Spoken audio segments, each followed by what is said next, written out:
GRT at the time of this recording is giving us a bit of a breakdown move after we got rejected within our key area of resistance between the 0.3216 and the 0.2873.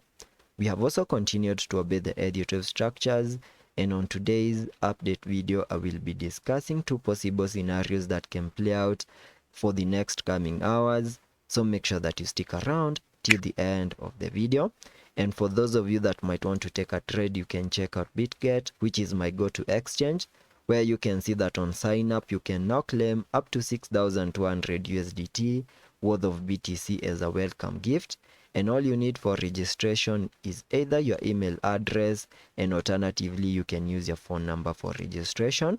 And I will be leaving a link down in the description box. Starting the video here on the 4-hour chart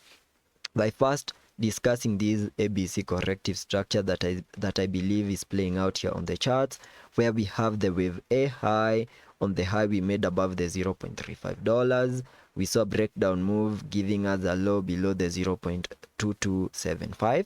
Then we started a bounce to the upside in the formation of this wave B, whose minimum target areas I gave you on my previous videos by connecting the fibs from the highs we made above the 0.35 to the low down here, giving me a minimum pullback target area for the wave B between the fib level 0.5 and the fib level 0.78,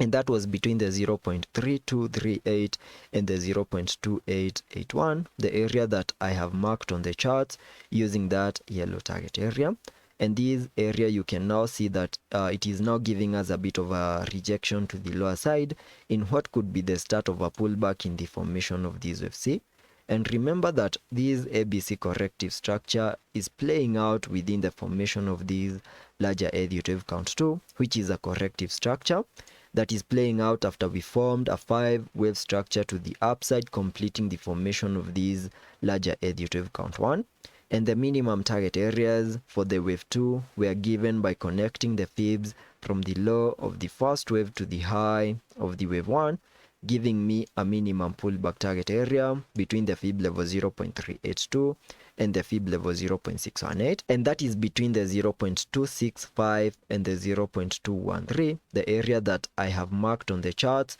using this red target area. So in case we continue seeing this bearish momentum to the lower side in this wave C, expect GRT to fully maximize my red target area over here, give us a low in the formation of this wave 2, and then as long as we continue holding within the area, we should easily start another impulsive movement to the upside in the formation of this larger additive count 3.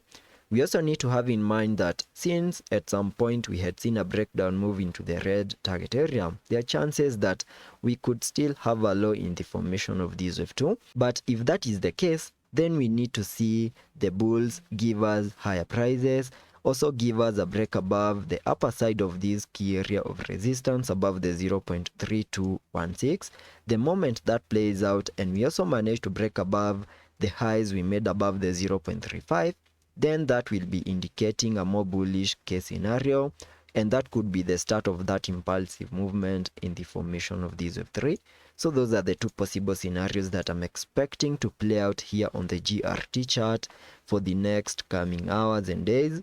And let's be patient and see how that plays out, and I will ensure you stay up to date.